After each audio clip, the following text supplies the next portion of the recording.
అందరికీ నమస్తే. గరం గరం వార్తలకి స్వాగతం. ఇయాల కూడా మీకోసం చాలా వార్తలు పట్టుకొచ్చినాం. అంతకంటే ముందుగాల హెడ్లైన్స్. ఈడ ఫ్రీగా పోస్తున్నారు పెట్రోలు, తతిమ జాగల్ల పడుతున్నారు జనం కష్టాలు. ఇస్తలేరట ఇందిరమ్మ ఇల్లు, పంచాయతీ ఆఫీసులనే పోయి ఉంటున్నారు ఈ ఇంటోళ్ళు. దౌకాన లోపల ఎక్కాలని చూస్తున్నది గోడలు, హర్రర్ సినిమాల చేసినట్టే చేస్తున్నది చెల్లెలు. ట్రంప్ మీద కాల్పులు జరుపుతున్న టైంలో తింటున్నాడు సలాడు, ఇంకొక ఆమె తీసుకుపోతున్నది వైన్ బాటిలు. పుస్తకాలు బయట కొన్నారని సీరియస్ అవుతున్న పంతులమ్మ.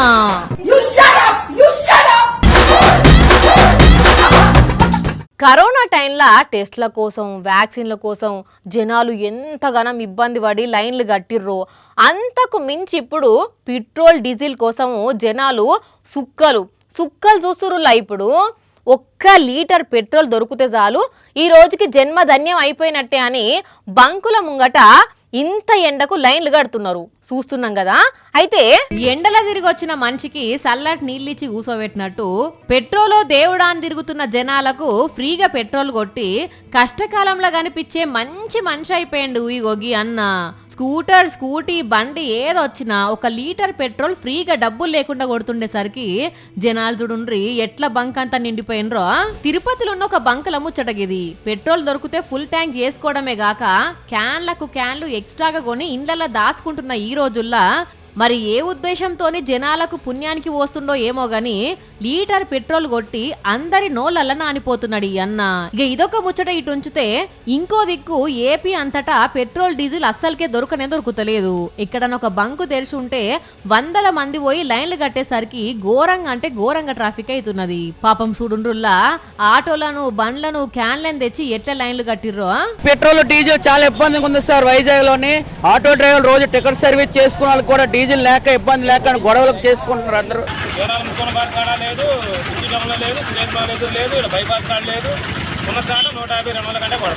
అయ్యలు చంద్రబాబు, లోకేష్, పవన్ కళ్యాణ్ గారు చూసిండ్రా మా కూటమి పాలనకు ఢిల్లీలో బగ్గ పలుకుబడి ఉందని చెప్తారు కదా. జర మీ పలుకుబడి ఇప్పుడు చూపెట్టి జనాలకు తిప్పలేకుండా చూడండి సార్లు. ఇక ఇది ఏపీ ముచ్చట అయితే ఇటు తెలంగాణలో కూడా డీజిల్ పెట్రోల్ లేక జనాలు చుక్కలు చూస్తున్నారు. కొందరు చేసే పనులు చూస్తే మస్తు గమ్మత్ అనిపిస్తుంటది. మొన్ననే ట్రంప్ మీద కాల్పులు జరిగినాయా, ఒక్కసారి హోటల్లో ఉన్నోళ్ళంతా భయపడ్డారా. అయితే అసోంటి టైంలో అదే హోటల్లో ఉన్న 2 మనుషులు ఏం చేసిరో చూస్తే భలే అంటే భలే పర్షాన్ అవుతారు. పానం పోతాంద్రా అయ్యా అంటే పచ్చని నాకుతా అన్నాడట వెనకటికి. అట్లనే ఉన్నది ఈయన గారి కథ. అమెరికా ప్రెసిడెంట్ ట్రంప్ మీద కాల్పులు జరుగుడుతోని ఆ హోటల్ ఉన్నోళ్ళంతా ఆగమాగమై ఎటోళ్ళు అటే ఉరుకుతుంటే ఈయన గారు మాత్రం చూడండి హాయిగా కూర్చొని ఎట్లా సలాడ్ తింటున్నాడో. తిను నాయన తిను, తక్కువ పడితే ఇంకా ఆర్డర్ ఇచ్చుకొని ఆన్యే కూర్చుండి కమ్మగా తిను. తినేటప్పుడు పండ్ల లేదని ఇరుకుతే పుల్లతోటి గెల్లగిచ్చుకుంటా మరి తిను. ఏమైతుంది, బుల్లెట్ గిట్ల తాకితే గాయం అవుతుంది అంతే కదా. ఇంకా అంటే పానం పోతుంది. కానీ ఈ ఫ్రూట్ సలాడ్ మళ్ళా దొరుకుతుందా ఏంది? తిను కడుపు నిండా తిను. ఇక ఈయన గారి ఫ్రూట్ సలాడ్ కథ ఇట్లుంటే ఈ మేడం గారి వైన్ కథ చూడండి ఎట్లున్నదో. ఇల్లుగాలు ఒకడు ఏడుస్తుంటే సుట్టకు నిప్పు దొరికిందని ఒకడు సంబరపడ్డట్టు కాల్పులు జరుగుతున్నాయని అందరు కంగారు పడుతుంటే అబ్బా నాకైతే వైన్ బాటిల్ దొరికింది అని ఈమె సంబరపడుతున్నది. అందుకే ఈ టైంలో కూడా వైన్ బాటిల్ తీసుకుపోతున్నది. మరి వీళ్ళిద్దరికి భయం లేదనుకోవాలనో లేకుంటే తిండి మీద తాగుడు మీద షరదెక్కున్నది అనుకోవాలనో కానీ కాల్పులు జరుగుతున్న టైంలో కూడా వీళ్ళు ఇంత కూల్గా ఉన్నారంటే మామూలు వాళ్ళు కాదు. అందుకే మస్తు వైరల్ అవుతున్నారు. ఇయాల రేపు కూలి పని చేసే వాళ్ళు సుత వాళ్ళ పిల్లలను వేలకు వేలు ఫీజులు కట్టి ప్రైవేట్ స్కూల్లో చదివిపిస్తున్నారు. ఇక ప్రైవేట్ వాళ్ళు ఆ ఫీజు ఈ ఫీజు లొట్ట ఫీజు అనుకుంటా పేరెంట్స్ ను పీక్క తింటారు. అన్ని వాళ్ళ దగ్గరనే కొనాలి అని కండిషన్ పెడతారు. బయట కొంటానంటేనేమో ఒప్పుకోరు. అక్కడ ఒక ప్రిన్సిపల్ మేడము ఒక స్టూడెంట్ తల్లి మీద ఎట్లా రుబాబు చూపిస్తుందో చూడుండ్రి.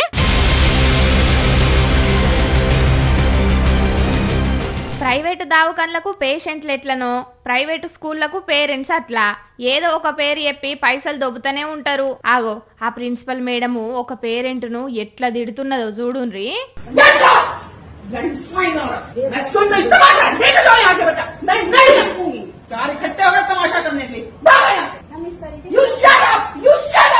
వాయమ్మనే షట్పట్ అనుకుంటా శివాలు ఊగుతున్నది కదా. ఆ అక్క చెప్పేది ఇంటనే లేదు. బీపీ ఇంకొంచెం పెరిగితే మీద పడి కొట్టేటట్టే ఉన్నది. ఆమె ఉత్తరప్రదేశ్ రాష్ట్రం హార్దోయ్ జిల్లాలో ఉన్న ఒక ప్రైవేట్ స్కూల్ ప్రిన్సిపల్ అంట. ఆ అక్క బిడ్డ అదే స్కూల్లో యూకేజీ చదువుతున్నది. అయితే స్టూడెంట్స్ కు అవసరమైనవన్నీ మా దగ్గరనే కొనాలి అని ఆ స్కూల్ ప్రిన్సిపల్ చెప్పినా బయట అగ్వకు దొరుకుతున్నాయని తన బిడ్డకు కావలసిన పుస్తకాలను బయట షాపుల కొనుడే ఆ పేరెంట్ చేసిన తప్పన్నట్టు. ఆ ముచ్చట తెలవంగానే ప్రిన్సిపల్ కు బీపీ తిక్కలేసింది. బయట ఎందుకు కొన్నావు? ఏమున్నా మా దగ్గరనే కొనాలి, లేకపోతే మీ బిడ్డను స్కూల్ నుంచి తీసేస్తా అని ధమ్కి ఇచ్చింది. పాపం ఆ పేరెంటు బిత్తర పోయి అట్లనే నిల్చొని చూడబట్టింది. ఇదంతా ఎవరో వీడియో తీసి సోషల్ మీడియాలో పెట్టేటాళ్లకు ఆమె ప్రిన్సిపలా లోన్ రికవరీ ఏజెంటా అని దుమ్మెత్తి పోస్తున్నారు నెటిజన్లు. ఇనుములో ఒక హృదయం మొలిచెలే ముద్దిమ్మంటూ నిన్నే వలిచెలే అని రోబో సినిమాల ఒక పాట ఉన్నది. మీరు సుతో ఇనే ఉంటారు. ఆ సినిమాలో ఏమవుతుందంటే వసీకర్ అనే సైంటిస్ట్ చిట్టి అనే ఒక రోబోని తయారు చేస్తాడు. ఆ రోబో హీరోయిన్ ఐశ్వర్య రాయ్ మీద మనసు వారేసుకొని మొత్తం రచ్చ చేస్తుందిలా. అది సినిమా కాబట్టి అట్లా చూపించిల్లు. అయితే ఇప్పుడు ఒక రోబో నిజంగానే అట్లా చేసేసరికి దునియా మొత్తం షాక్ అయింది. రోబో సినిమాల చిట్టి అనే మర మనిషి మొదట్లో చెప్పిన పనులన్నీ ఫటాఫట్ చేస్తుంది. బ్రహ్మకైనా పుట్టు రిమ్మ తెగులు అంటారు కదా, అగో అట్లా మర మనిషి ఎప్పుడైతే హీరోయిన్ ను చూస్తుందో అప్పుడే దానికి లవ్ పుట్టుకొస్తుంది. ఇక అంతే ఐశ్వర్యరాయ్ వెంటవాడి మొత్తం పెంట చేస్తుంది. ఇప్పుడు చైనాలో కూడా ఒక రోబో అదే కథ చేసింది. షాంగ్జీ అనే యూనివర్సిటీలో స్టూడెంట్స్ ఒక హ్యూమనాయిడ్ తో కలిసి ఒక డాన్స్ ప్రోగ్రామ్ పెట్టిర్రు. ఆ రోబో వాళ్ళతో కలిసి కొంచెం సేపు డాన్స్ వేసింది. సడన్ గా వెనుకకు తిరిగి అక్కడ డాన్స్ చేస్తున్న ఒక అమ్మాయి దగ్గరికి పోయి గట్టిగా అలుముకున్నది. ఆ పిల్ల భయపడి దాన్ని వెనుకకు నూకేద్దామని చూస్తే కూడా ఇడిచిపెట్టలేదు. ఇంతల్నే అక్కడనే ఉన్న ఒక సారు దీని దుంపదే గాని ఉరుకొచ్చి దాన్ని అవతల గుంజిండు. లేకపోతే అది ఆ పిల్లని ఏం చేస్తుండేనో అని మస్తు భయపడ్డారు అక్కడ ఉన్నోళ్ళు. ఆ రోబో ఉన్నట్టుండి అట్లా ఎందుకు చేసిందని ఎంక్వైరీ చేస్తున్నారు సైంటిస్టులు. అమ్మాయిని చూడంగానే దానికదే రియాక్ట్ అయిందా, లేకపోతే ఎవరన్నా దానికి అట్లా చేయమని ప్రోగ్రామ్ డిజైన్ చేసిరని డౌట్ పడుతున్నారు నెటిజన్లు. అయితే ఆ రోబోని తయారు చేసిన కంపెనీ వాళ్ళు మాత్రం ఆర్టిఫిషియల్ ఇంటెలిజెన్స్ లో ఏదో తేడా వచ్చి అట్లా ప్రవర్తించింది గంతే అని చెప్పుకోవచ్చిల్లు. కానీ నిజంగానే రోబోలకు ఎమోషన్స్ గనక ఉంటే మనుషులకు మోషన్స్ పట్టుకున్న టాగం పట్టిస్తాయి. ముందు అదే జరుగుతుంది కావచ్చు అని అంటున్నారు. చైనాలోగా చిలిపి పని చేసి అడ్డంగా బుక్ అయిన రోబోని చూసిన పబ్లిక్ ఆరాటం 6 పాళ్ళు చేత 3 పాళ్ళు అన్నట్టే ఉంటదుల్లా కొందరు కాంట్రాక్టర్ల ముచ్చట. ఎప్పుడో పోసే రోడ్లకు నెల రోజుల ముందే తవ్వి పత్తా లేకుండా పోతారు. ఒకవేళ సిమెంట్ రోడ్లు పోస్తే సగం పోసి సగం ఇడిచిపెడతారు. ఇక డాంబర్ రోడ్లు గిట్లా వస్తే జనాలకు ఎసోంటి తిప్పలు ఉంటాయో తెలిసిందే కదా. అయితే ఇక్కడ ఏం జరిగిందంటే కొడుక అన్న వడనే పడ్డాడు పో. అప్పటికి అన్నకు బ్యాగ్ ఉన్నదంటే మీదికెళ్ళి సైకిల్ కూడా పడ్డది. ఓ అన్నలో జర జల్దిగా తీయుండ్రే. అమ్మయ్యా అటు ఇటు చేసి అన్నను కష్టపడి తీసిర్లే. పాపం చూడుండ్రి బురద అంటే ఎట్లా అయిండో. బీహార్ రాష్ట్రం పాట్నాల ప్రమాదం ఇది. మరి అన్న సైకిల్ మీద బ్యాగ్ వేసుకొని ఎటు పోతుండో గాని కరెక్ట్ గా కాల్వ మీద కప్పులేని దగ్గరికి వచ్చి కాలు పెట్టేసరికి డబేల్ నవడిపోయిండు. ఇంత ప్రమాదకరంగా ఉంటే ఆఫీసర్లు పట్టించుకోకుండా ఏ గుడ్డి గుర్రం పనులు తోముతుర్రో వాళ్ళకే తెలవాలి గాని ఉత్త పుణ్యానికి అన్న ప్రాణం తీసే పని చేసిర్రు. జనాలు చూసిండ్రు కదా. మీరైతే గీసోంటి దగ్గర పైలంగా ఉండుండ్రి సరేనా. ఎన్నంటే ఏంది అన్న లేచిన యాళ్ళ మంచుకున్నది, అందుకనే బతికి బయటపడ్డాడు. మీరు ఎప్పుడన్నా ఏదన్నా హాలీవుడ్ హర్రర్ సినిమా చూసిల్లానుల్లా చాలా మట్టుకు స్టోరీ ఎట్లుంటుందనంటే 2 భార్య భర్తలు ఊరవతల ఉన్న ఒక పెద్ద ఇంటికి పోతారు. అయితే ఆ ఇంట్లో ఉన్న ఒక దయ్యం హీరోయిన్ శరీరంలోకి దూరుతుంది. ఇక అప్పటి నుంచి ఆమె బల్లి లెక్క గోడల మీద పాకుంటా హీరోను తిప్పల పెడుతుంది. అమ్మో ఆ సోంటి సీన్లు చూడాలంటేనే నాకైతే చల్ల చెమటలు పడతాయి ఉల్లా. ఇప్పుడు ఇదంతా ఎందుకు చెప్తున్నా అంటే అక్కడ చూడుండ్రి. అమ్మో ఏమైతున్నది అక్కడ? ఆమె ఎవరో గోడ మీద వాకుదామని చూస్తున్నది. ఊరి నాయనో మంచుకు నిల్చొని ఎట్లా కేకలు పెడుతున్నదో వింటున్నారా? ఇది కూడా హాలీవుడ్ హర్రర్ సినిమా అనుకునేరు. సినిమా కాదు, రియల్ గానే జరిగింది. చూస్తుంటేనే భయం అవుతున్నది కదా. అసలు అక్కడ ఏమైతున్నది? ఆమె ఎవరు? ఎందుకట్లా గోడ మీద పాకుదామని చూస్తున్నదనంటే ఇది రాజస్థాన్ రాష్ట్రంలో ఉన్న ఒక సర్కార్ దవాఖానా. పానం బాగలేదని ఈ 14 ఏండ్ల బుజ్జిని ఆమె తల్లిదండ్రులు ఈ దవాఖానలో ఏర్పించిండ్రు. మరి పాపం ఆ బుజ్జికి మానసికంగా ఏ సమస్య ఉన్నదో ఏందో గాని అర్ధరాత్రి లేసి గట్టి గొర్రుడు షురు చేసింది. ఆ తర్వాత మంచం మీదకెక్కి గోడ మీదకి వాకేతందుకు ప్రయత్నిస్తుంటే ఆ వార్డులున్న పేషెంట్లు డాక్టర్లు జడుసుకొని ఎక్కడి దొంగలు అక్కడనే గప్చుప్ అన్నట్టు పరారైన్లు. ఆ బుజ్జికి దయ్యం పట్టిందేమో అని గజగజ వణికిపోయిండ్లు. ఎవరో డేర్ చేసి మంచం వెనుక జాక్కొని వీడియో తీసి సోషల్ మీడియాలో పెట్టేటాళ్లకు దయ్యం గియ్యం ఏం లేదు, ఆ అమ్మాయికి ఏదో మానసిక సమస్య ఉన్నట్టున్నది, మంచి డాక్టర్ కు చూపెట్టి ట్రీట్మెంట్ చేపిస్తే తగ్గిపోతది అని కామెంట్లు పెడుతున్నారు నెటిజన్లు. ఆడపిల్ల అర్ధరాత్రి పూట ఒంటరిగా తిరగగలిగిన నాడు స్వాతంత్రం వచ్చినట్టు అన్నాడు గాంధీజీ. కానీ తెల్లారి గట్ల 6 గంటలకు కూడా ఆగం చేస్తున్నారు ఆడలను చూస్తే కొందరు వేస్ట్ గాళ్ళు. వాళ్ళ తాడు దెంప తలపండు వలుగా అలా ఎత్తుకొని పోను, అలాను షీరి చింత గట్ట. మరి లేకుంటే ఎందుల్లా బద్మాష్ గా లెక్కనో ఇంతకు ఎవరిని ఏమన్నారేనేనా చూడుండ్రి మీరే. ఇగో ఈ బుజ్జి గురించే ముచ్చట. హైదరాబాదు అప్ప జంక్షన్ కాడ రన్నింగ్ చేస్తుంటేనట ఇగో ఇటు షెట్లలకు పోతున్నాడు చూడుండ్రి షెత్వరపోడు. ఈడాట పిచ్చి పిచ్చి సైగలు వేసుకుంటా అడ్డగోలు కథలు పడ్డాడట. అరే నా పాటికి నేను రన్నింగ్ చేస్తుంటే అవుల వేషాలు అన్నేస్తున్నాడు అని వీడియో తీసేటాళ్లకు బుర్ర బుర్ర ఉరికిండి ఇట్లా లాగు చదురుకుంటా ఈ నిల్లా కొరమోకల్లా మన్ను. ఇదేం రాత్రిపూట కూడా కాదు, ఎవ్వలేని జాగ కూడా కాదు. పొద్దుగాల ఒక దిక్కు రన్నింగ్ వచ్చినోళ్ళు చుట్టూగా ఇంతింత మంది ఉండంగానే ఈడిట్లా చేస్తుంటే ఇక ఆడోళ్లకు రక్షణ ఏమి ఉన్నట్టు అని గరానికి వచ్చింది బుజ్జి. What else am I supposed to wear? I'm fucking running. And I don't even come before sunrise. I come at that time. Because I don't even feel safe. ఇప్పుడు ఈ వీడియో ఇంటర్నెట్ లో తిరుగుతున్నది. అరే ఏం పుడుతుందో కదా కొందరికి ఆడోళ్ళని చూస్తే వాళ్ళ నరక షీ ఏం మెదడు రా ముదరాష్టపోడా. ఆయన తాని ముఖం కనిపించు కదా ఇంకింత ఎక్కువ అందుకుందురు గాని వీడియో ఆన్ చేయంగానే చుచ్చుపడ్డట్టున్నది ఉరికిండి ఉచ్చిలోడెక్కన్నో. కంప్లైంట్ అయితే ఏం పెట్టలేదట ఇప్పటికి గాని ఇట్లాంటి వాళ్ళను ఇక దేంతోనే అందుకుంటే మంచిదో చెప్పుండ్రుల్లా మీరే బద్మాష్ గాడెక్కన్నో. ఇది వరకు దొంగలు దొంగతనం చేయాలంటే ఫుల్గా స్కెచ్ గీసేది. ఎవరింట్లో డబ్బులు ఉన్నాయి, ఎవరింట్లో బియ్యం బత్తాలు ఉన్నాయి, ఎవరింట్లో బంగారం సొమ్ములు ఉన్నాయని 2-3 సార్లు రెక్కి చేసి ఇంట్లో ఎటన వంగనే రాత్రికి రాత్రే ఎత్తుకొని పోయేది. ఈ సోంటి ముచ్చట్లను చాలా సినిమాలలో కూడా చూసినాం కదా. కానీ ఇప్పుడు దొంగలు ఎట్లా తయారైనరంటే పగచీలి మిట్ట మధ్యాహ్నం బంగారం సొమ్ములు పట్టుకొని పోతున్న అన్నను కొట్టి కిలో బంగారం ఎత్తుకొని పోయినరులా అంటే పల్నాడు జిల్లాలో ఇగో ఈ బద్మాషిగాళ్ళు. ఈ అన్న ఒక్కడే ఉండే ఇటు దిక్కు ముగ్గురాయే, ఇక ఏడ గెలుస్తాడు అందుకే గుంజుకొని పోయినరు.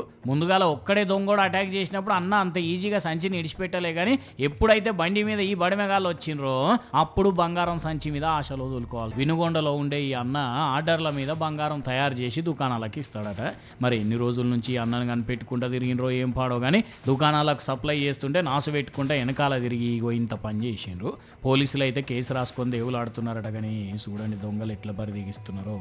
ఈ అన్న ఎన్ని రోజులు కష్టపడి ఎదిగిండో ఏందో కానీ ఈ కోషిగాళ్ళు ఒక్కటే నిమిషంలో అన్న జీవితాన్ని తలకిందులు చేసిపోయే.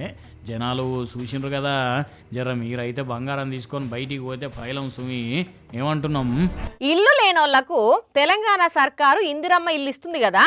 అయితే ఆ ఇందిరమ్మ ఇల్లు కావాలని అడిగింది ఒక పేద కుటుంబం. కొద్ది రోజులకు ఇల్లు కూడా మంజూరైంది. కాకపోతే ఇల్లు ఇచ్చే దగ్గర జరంత తిరకాసు నడుస్తుండేసరికి వాళ్ళకు కోపం 100 మీద వచ్చింది. అటు ఇంకా ఏమైందో చూడుండ్రి. గ్రామ పంచాయతీ ఆఫీస్లనే పొయ్యి పెట్టిండ్రు, బోర్లు పెట్టిండ్రు, బుబ్బకూర వండుతున్నారు, ఆన్నే తింటున్నారు, ఆన్నే వంటున్నారు. ఇగో ఈ కుటుంబం ఇదంతా కూడా ఇందిరమ్మ ఇల్లు కోసమే. అయినా గిట్లా గ్రామ పంచాయతీ ఆఫీస్ లో ఉంటే ఇల్లు వస్తుందా అనమ్మా? నాకు గవర్నమెంట్ వచ్చింది, నాకు పేరు వచ్చింది, లిస్ట్ వచ్చింది, మొత్తం వచ్చింది. ఆల్రెడీ అన్ని చూసింది, దింపుకున్నది, అన్ని ప్రయత్నం చేసింది. చేసినప్పుడు చెప్తే నా ఇప్పమని చెప్తే మేము చేసుకున్నాం. అది లేనందుకు మాకు ఇంట్లో మేము గ్రామ పంచాయతీ కాడ వంట చేసుకొని తింటున్నాం. మాకు ఇల్లు కావాలి సార్, మాకు ఏదైనా సరే. మరి అంత శాంక్షన్ అయినాక ఎందుకు వస్తలేదు ఇల్లు? సెక్రటరీ కాలు మొక్కబట్టి 15 రూపాయలు బయట ఇస్తలేదు. ప్రొసీడింగ్ కార్డు ఆ మూడు చూస్తలేదు, పోటీ చూస్తలేదు, ఏమి ఇస్తలేదు. సతాయిస్తుంది 15 రూపాయలు. ఎంత చెప్పి కాలు మొక్కినా కేర్ చేస్తుంది మమ్మల్ని. ఆమెకు లంచం ఆశ ఉంది అంటే లంచం లేదు. పైసలు అడుగుతున్నారని అంటున్నారు. వీళ్ళ పేర్లు శేఖర్ జ్యోతి, నాగర్ కర్నూలు జిల్లా పెద్ద కొత్తపల్లి మండలం కల్వకోలు ఊరు. పేదోళ్ళట వీళ్ళు. ఇల్లు శాంక్షన్ అయిందట, కాకపోతే సెక్రటరీ ప్రొసీడింగ్స్ ఇస్తలేరట. ఉన్న పాత ఇల్లు కూలగొట్టిరట. ఇప్పుడు అది లేదాయే, ఇది రాకపాయే, ఏం చేసుడు అని చెప్పి ఇట్లా గ్రామ పంచాయతీ ఆఫీస్లోనే ఉన్నారు. ఇందిరమ్మ ఇల్లు వచ్చేదానికి ఈ నుంచి పోము అంటున్నారు. మరి దీని మీద ఆఫీసర్లు ఏం చెప్తారో చూడాలి. మామూలుగా పెళ్లిళ్ళు ఫంక్షన్లల్లా క్యాండిడ్ ఫోటో క్యాండిడ్ వీడియో అని ఫోటోలు వీడియోలు తీస్తుంటారు, డ్రోన్లు పెట్టి షూట్ చేస్తారు. ఇంకింత సంబరంగా గడవాలంటే డ్యాన్స్ ప్రోగ్రాంలు డీజేలు పెట్టుకొని ఎగురుడు కూడా చేస్తుంటారు కదా కొందరు. కానీ ఇవన్నీ సంతోషంగా చేసుకునే ఫంక్షన్లల్లో కానొస్తాయి కదా. కానీ ఇక్కడ చూడుండ్రి ఏడబెట్టినరో. ఈ డాన్సులు సప్పులు చూసి ఏదో జాతర అనుకునేరు, కాదు అంతిమయాత్ర. అవును, ఇగో పెద్దామెదే, అవ్వ పేరు కౌసల్య, బీహార్ దిలాంపూర్ల ముచ్చటిది. అంతిమయాత్ర అంటే ఏడుపులు పెడబొప్పలతోటే చేయాలనా? ఏడాదికోసారి వచ్చే పుట్టినరోజు పెళ్లి రోజులే మస్తు సంబరంగా చేసుకుంటారు. అసవంటిది లైఫ్ లో మళ్ళా జీవిడిస్తారు ఎవరన్నా. అందుకే మా అమ్మమ్మ ఆఖరి యాత్రను అందరి కళ్ళల్లో పడేటట్టు చేస్తామని చెప్పి మనవడు ఈ తీర్ల 700 వెహికల్స్ తోని ర్యాలీ తీసి 15 బ్యాండ్ టీంలు డీజే సప్పుళ్ళు డాన్స్లతోని ఊరేగిచ్చిండ్రు. ఇంకా ఇదంతా అటెండ్ గా చూసుకునేటందుకని 30 మంది వీడియోగ్రాఫర్లు 100కి ఎక్కువ డ్రోన్లు పెట్టి వీడియో షూట్ చేయించిండ్రట. ఇక ఈ మోతకు గల్లీల జనాలు పెళ్లి భరతేమో అనుకొని బజార్లకు వచ్చి చూసి అంతిమ యాత్రని తెలిసి ఆశ్చర్యపోయిండ్రట. ఈడ ఇంకో హైలైట్ ఏంటంటే ఈడ డ్యాన్స్ ఆడుతున్నోళ్ళు ఆడోళ్ళు కాదు, మొగోళ్ళే. అవును, లౌండా డ్యాన్స్ అంటారట దీన్ని. అక్కడి సాంప్రదాయం ప్రకారం మొగోళ్ళే గిట్లా ఆడోళ్ళలాగా ఏషం గట్టే గురుతారట. మరి ఎందుకు ఇట్లా చేసినవయ్యా మనవడా అని అడిగితే, तो ये गम तो है, लेकिन हम चाहते हैं कि हम अपनी दादी को विदाई ऐसा करें, क्योंकि इसके बाद हमसे दादी हमसे कुछ लेने नहीं आएगी, लेकिन हम चाहते हैं ऐसा विदाई करें कि समाज में एक ऐसा मैसेज आए कि అది ఉన్నన్ని దినాలు అవ్వ మస్తుగా సంబురంగా ఉన్నది, పోయేటప్పుడు కూడా అంతే సంబురంగా పంపాలని ఇట్లా చేసిండ్రట. ఇది మా అమ్మమ్మకు అంతిమ వీడుకోలు కాదు, విజయ యాత్ర లెక్క అంటున్నాడు. కానీ ఇట్లాంటి ఊరేగింపు యూసుడైతే నెవ్వర్ బిఫోర్లే.